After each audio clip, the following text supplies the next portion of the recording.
lot of couples decide to meet the families during the holidays, which can be very, very stressful.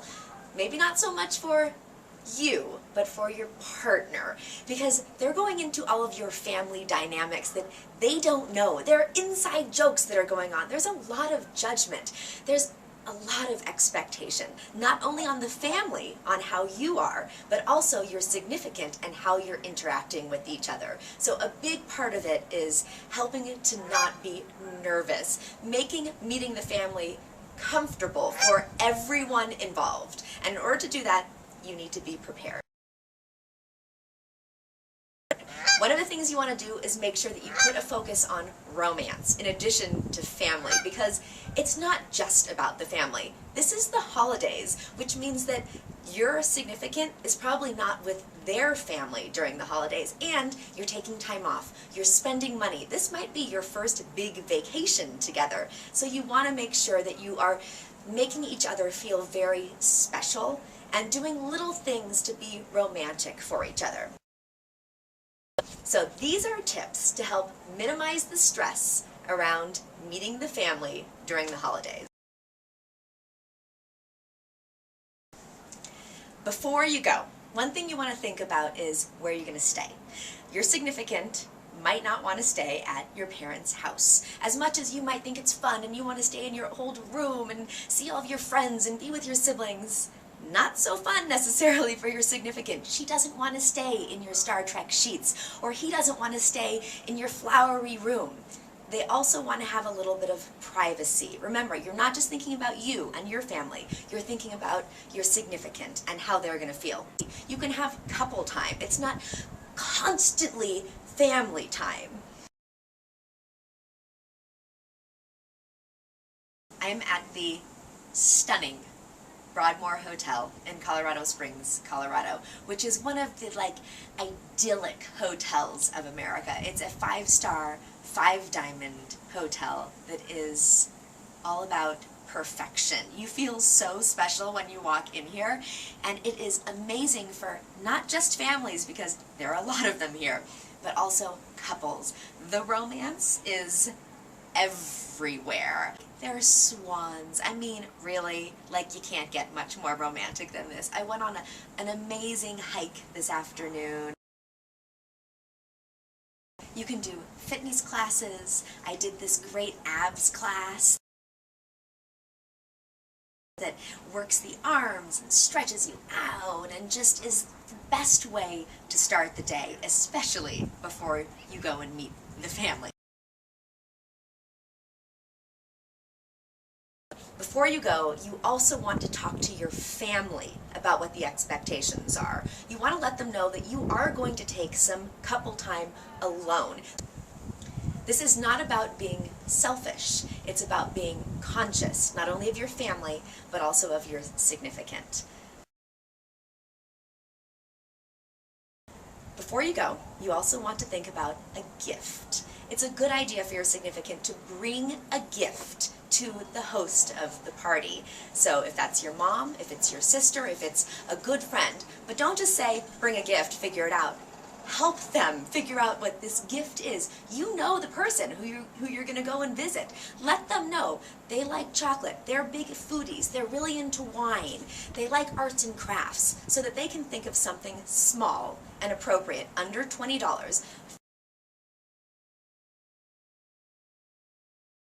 Before you go, you also want to let your significant know about the little stories. Share the anecdotes. Do you have a crazy uncle who's definitely going to get wasted?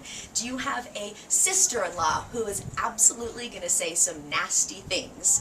Do you have a cousin who your significant is going to totally bond with because they have so much in common? Let them know that. Let them know some of the little stories. Let them know if there's someone who they are in particular going to get along with, so they can sit next to them. They can talk to them. They have some talking points, so they go into the situation prepared. Again, it's all about expectations and being prepared. Meeting the family can be very, very scary. It's time to minimize it. Once you're there, You want to ease in. Don't just throw your significant into the family dynamic. When you arrive, maybe take a walk first. Tour them around your town. Have a romp in the sheets. This is about connecting, okay? It's not because you're at some great place and you want to, go and have some sexy time. It's about connecting. It's about feeling connected. And you want your significant to know that you care about them, that you want them there. And one way to do that is that physical connection. Then, when you're going to intro the family and you want to ease in again, it's not just, hey, it's dinner. Everyone's going to be there. Let's go. You want to introduce them to the most important people to you first. So if that's your parents, if it's your siblings, whoever it is, have a private lunch if you can. Just the 3 or 4 or 5 of you, something small, so that you guys can all get to know each other and it's not just this crazy bombardment of family. Then you have your family event and you're a team. Remember, when you are there, you are a team. You guys are partners. If you're arguing about something, if you're annoyed about something, save it for later, okay? This is not the time for tiffs. This is not the time to be annoyed. Even if you are so annoyed, save it for later.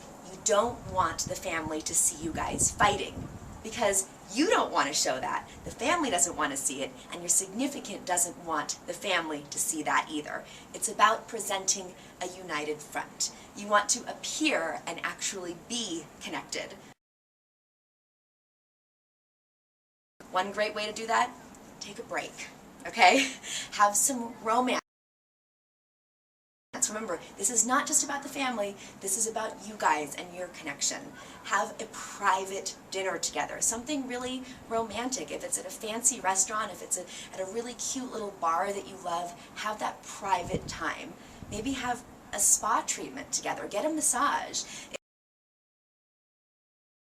If you're the guy, treat her to a facial. Make her feel pretty. She wants to feel beautiful when she's hanging out with your family because she's a little bit nervous, okay? Also think about what's your regular life like at home. Do you exercise every day? Does your significant need to exercise every day? Are they crazy about that? If they are, carve out some time to work out. After the trip, you want to make sure that you thank everybody. Send an email immediately if the host, his parents, her parents, the family members, whoever it is, if they do email, send an email immediately and write a letter. Letters are so fantastic and people forget. So especially if it's his parents or his grandparents or people who are a little bit older, they will really appreciate the letter. Something sweet and simple. Really enjoyed being there. I loved the taste of whatever you made. I loved having this experience with you. So excited to see you again soon. Something basic. All right, it's time to go meet the family. Cheers, honey.